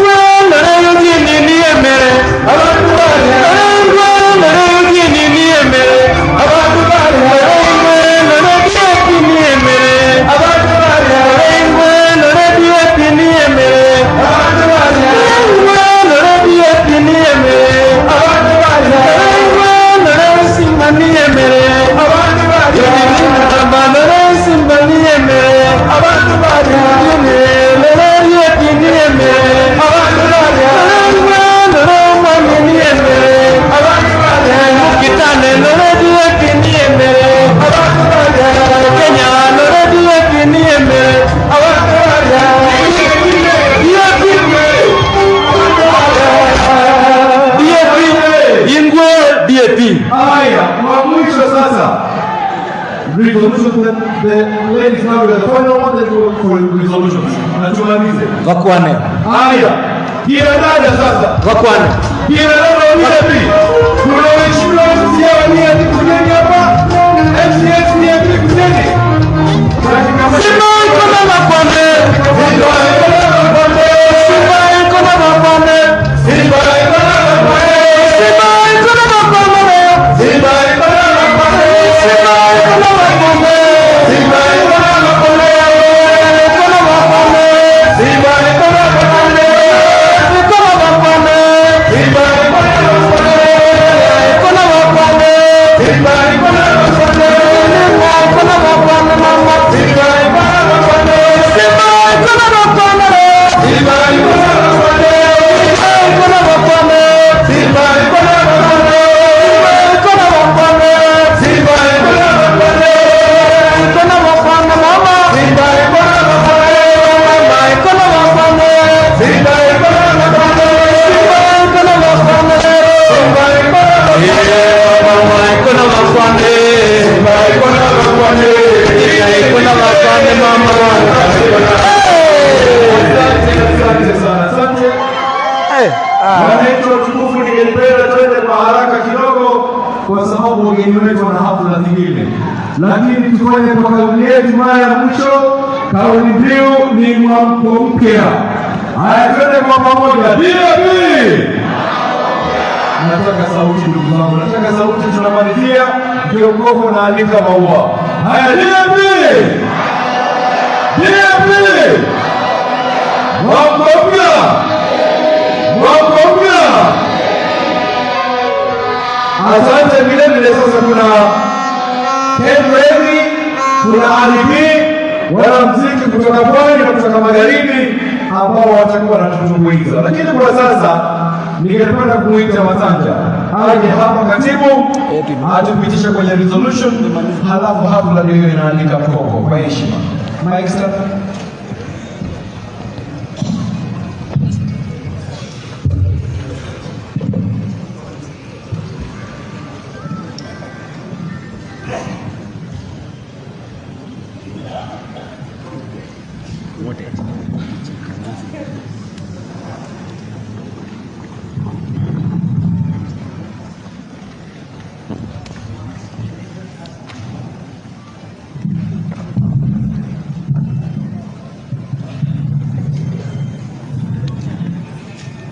DAP!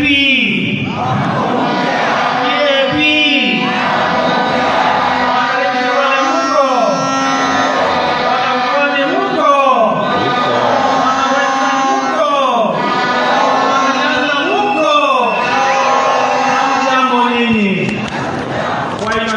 Kwa nafasi hii, kwanza kabisa ni washukuru nyinyi wote kwa kupata nafasi kuitikia mwaliko wetu ili mje sisi tuungane pamoja kwa ajili ya hadhara hii ya NDC yetu. Kwa niaba ya kamati kuu nataka niwashukuru sana. Pia kuwashukuru wale wageni wetu wote tulioalika wakakubali mwaliko wakaja wakaungana na sisi. Kwa hivyo ilivyo desturi ya hadhara kama hii, ningependa kwanza kabisa vile tulivyotoa ilani yetu ya mkutano huu, kwanza niweze kusoma hiyo agenda ili niweze kupata proposal ili tuweze endelea na yale mengine. I now proceed to give notice of today's meeting.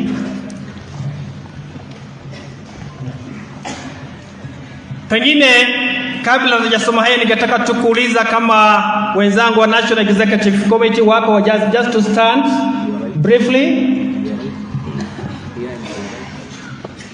Those are our National Executive Committee members. Mwapigie makofi. So I now proceed to give notice of the today's agenda as earlier circulated and published in the national newspaper.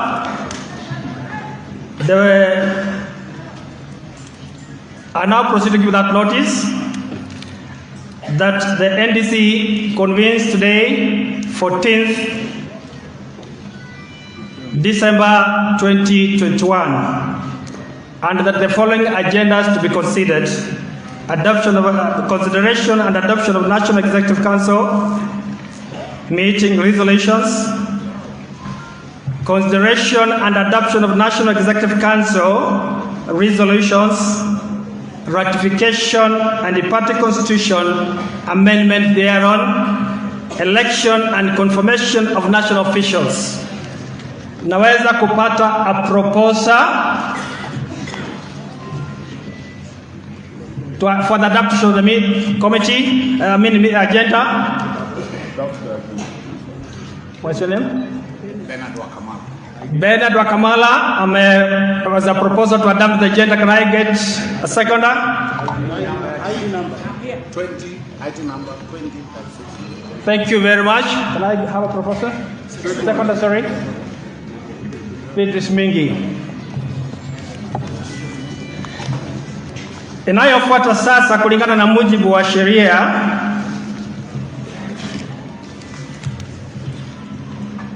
consideration and adoption of National Executive Council national resolutions, consideration and adoption of National Executive Council resolutions. I will proceed to read the resolutions as passed and considered by the National Executive Council and the National Governing Council. 1. That these being delegates convention hereby ratifies the Democratic Action Part of Kenya Constitution as amended. 2. That this National Delegates Convention hereby adopts the resolution of the National Executive Council and the National Governing Council.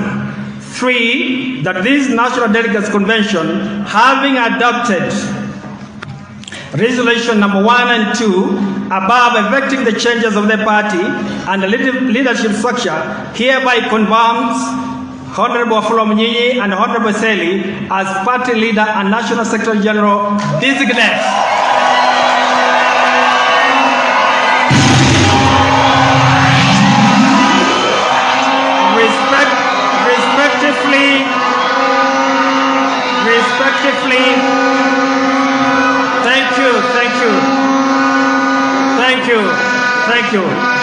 Respectively as the Dap-K, and also confirms that the existing office bearers as per the said should be hereby confirmed.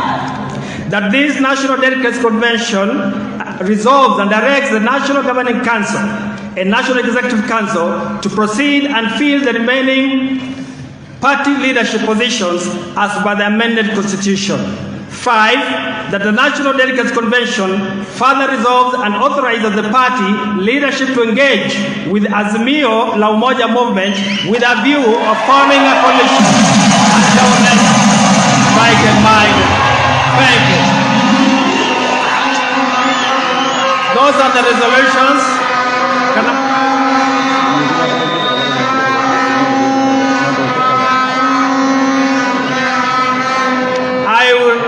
take that one again so that for the benefit, for those ones who have not probably gotten it right, I will take that one again. Number one, that this National Delegates Convention hereby ratifies the Democratic Action Part of Kenya Constitution as amended. Two, that this National Delegates Convention hereby adopts the resolutions of the National Executive Council and the National Governing Council. Three, that this National Delegates Convention, having adopted resolutions 1 and 2, above effecting changes of the party constitution and leadership structure, hereby confirms Honorable Wafula Wamanyinyi and Honorable Selis Miyu as a party leader and the National Secretary General.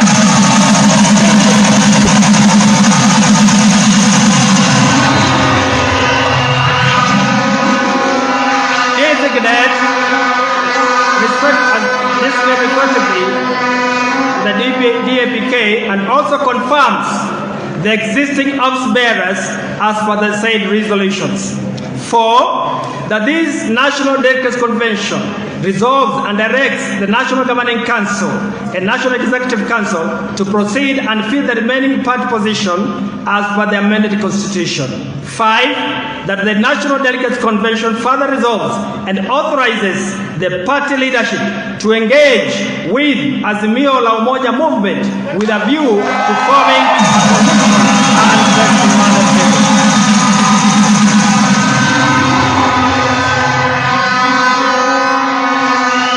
Kwa mujibu wa sheria, ningependa kupata the proposer. Can I have the proposer for the said resolutions?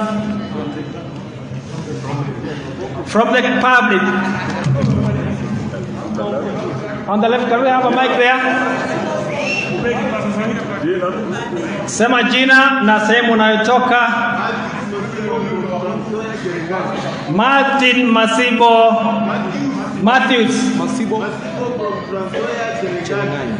Asante sana, naweza kupata seconder. Can I have a woman in the house? Can I have a lady? Can I have a lady in the room? Yes, what's your name, madam?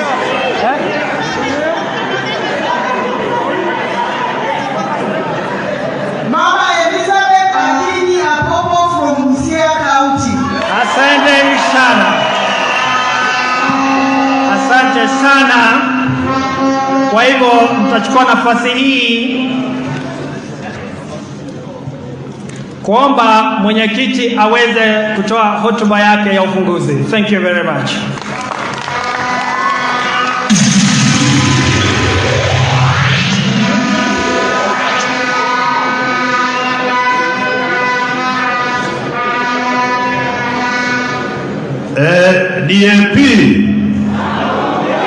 DAP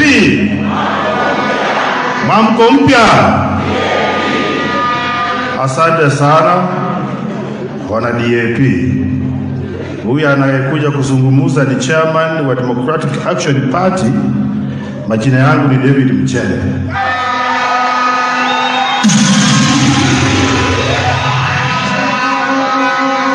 Nina furaha sana kuwakaribisha hapa, hasa waheshimiwa wetu. Nasema karibu sana. Hii si kitu rahisi, lakini hiyo uamuzi ni wa busara. Sasa jameni, tutembee pamoja na tuende mbele. Speech yangu itakuwa kwa Kiingereza kwa sababu hiyo pia ni lugha ya kitaifa. Msikilize kwa makini. Chairman's speech at the first Dap-K National Delegates Conference held on 14th December 2021 at the Bomas of Kenya. Number 1, Democratic Action Party Kenya is a people's caring, transformative party. Is a caring and transformative party. The word democratic represents promotion and respect of principles in society. Action represents steps, interventions, or initiatives undertaken by the party to ensure it delivers on its agenda. Dap-K was formed in response to the disconnect between the citizens of Kenya and their participation in political development. Lack of patriotism among a majority of Kenyans has resulted in them lacking faith in any form of political leadership. Dap-K is the vehicle that will nurture Kenyan patriotism through inclusivity in political process. Since independence, Kenya has witnessed lack of good political leadership. Dap-K will offer alternative leadership by bringing on board leaders with integrity and visionary leadership skills, like the ones we have found here. In the current space, majority of political parties are vehicles owned by individuals. Dap-K saw the need to change this narrative by forming a party that is owned by members, that is the public. This will build people's confidence in political participation. The objective of the party are to acquire and retain power democratically, to form a just government so as to implement its ideology, vision, policies, and programs. It also has to provide transformative political leadership to make Kenya a united, stable, prosperous, democratic, and modern state and society within the framework of the rule of law. The rule of law, respect for national values and principles of governance. Promote political awareness, participatory and people-centered development in partnership with the local communities, civil society, the private sector, and Kenyans in diaspora. Number 4, to promote devolution and centralization of power and specifically strengthen county government and ensure equitable distribution of resources and efficient delivery, better quality services to taxpayers and general citizenry. Number 5, to protect and promote the full participation of the youth, women, people with disability, and the marginalized in the party structures of decision-making, governance, and development of institutions in the country. Number 6, to raise funds and other resources necessary for implementation of party policies and programs. Democratic Action Party Kenya, Dap-K's vision is to have a nation where all citizens enjoy their fundamental political, socio-economic, cultural, religious rights, freedoms in an environment of dignity and integrity. The mission of Democratic Action Party Kenya, Dap-K, is to enhance a social democratic state and society in which all Kenyans will have a quality life and feel at home as individuals and cultural communities, as well as nurture and sustain democratic government and state so as to enhance the political, social, and economic welfare and equal opportunities for all citizens in Kenya based on the principles of liberty, social justice, equality, and unity. Number 5, Democratic Action Party Dap-K derives on principles and values of 1, respect for human rights and reforms, 2, integrity in leadership, 3, rule of law, 4, social justice and fairness, 5, devolution of power and resources, 6, equity, equality and inclusivity, 7, unity in diversity, 8, accountability and transparency, and number 10, citizens' effective participation in governance. Number 6, Dap-K party subscribes to ideas of social democracy. We advocate for economic and social interventions that promote social justice within the framework of a liberal democracy and capitalist-oriented mixed economy. Dap-K is committed to representative and participatory democracy, equity in income redistribution, regulation of the economy for the general interests and social welfare of the society. Dap-K stands for productivity and growth of basic human needs. Our ideology will be anchored on the following. 1. Agriculture, which is one of the key drivers of economic growth. Dap-K will promote agricultural development as the basis of modernization. 2. Education. Dap-K will ensure provision of quality education in Kenya in order to raise the standard and quality of the people of Kenya in line with the Bill of Rights in the country's constitution. Number 3, health. Maintenance and promotion of good health is one of the Dap-K's primary responsibility. Number 4, infrastructure. Dap-K will invest in mega infrastructure to create unique opportunities in Kenya. 5, industrialization. Dap-K will work towards increasing the country's GDP from the current 11%. Other achievements. Dap-K has fully complied with the Office of Registrar Political Parties and IEBC requirements to enable it to participate in the August 2022 general election. In other words, tuko tayari for elections.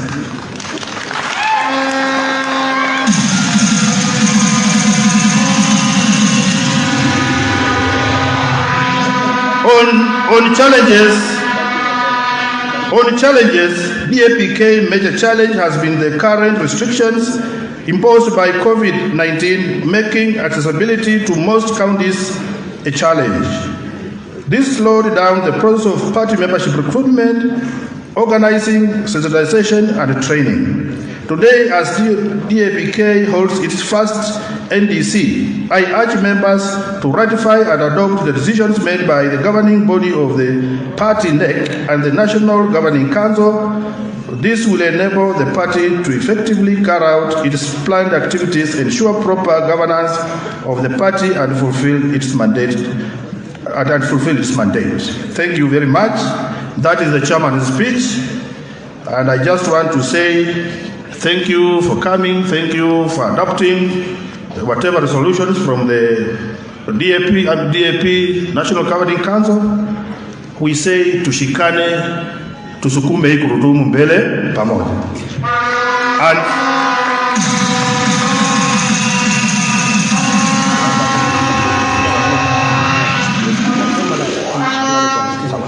so thank you very much. Asante sana bwana chairman. Makofi kwa chairman tafadhali. Kwa sasa kwa mujibu wa sheria hiyo inatamatisha awamu ya kwanza ambayo it was official business of today. Kwa hivyo tutachukua nafasi hii kumwalika mmoja wa wageni wetu mashuhuri, Cabinet Secretary Eugene Wamalwa, atoe hotuba kiasi, alafu aweze kutujulisha wageni ambao tuko nao leo pamoja na kumjulisha chairman wetu.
Asante DJ.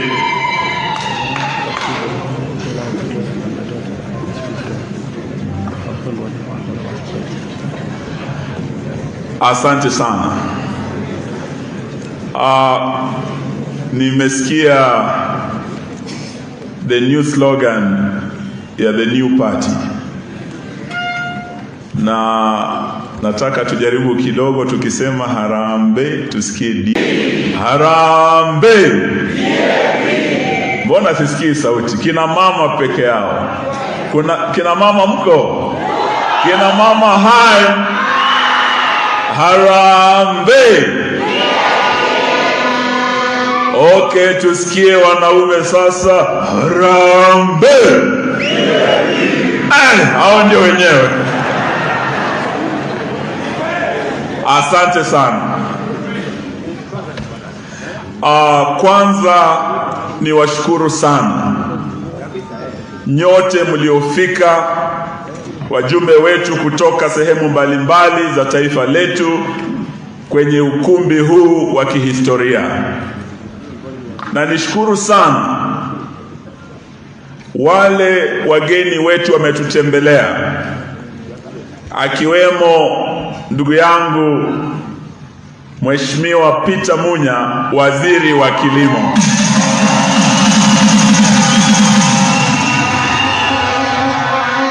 Akiwemo gavana wetu Sospita Ojamo. Akiwemo waziri mwenzangu Peter Odoyo.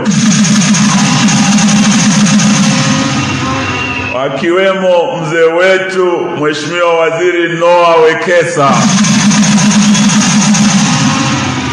Akiwemo mama wetu wa kwanza wa kaunti ya Bungoma Reginalda Nasio.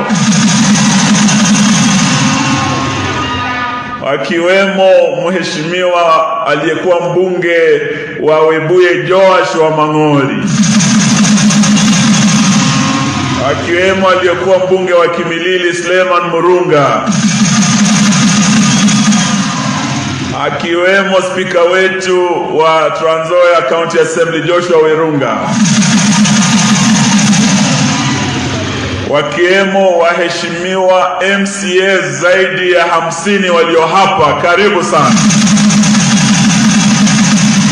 Kiwemo seneta wetu Mbito.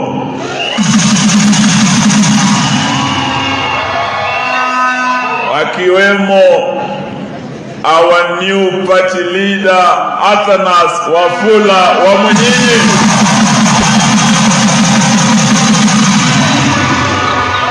Akiwemo mbunge wa bunge la Afrika Mashariki Mpuria Puri.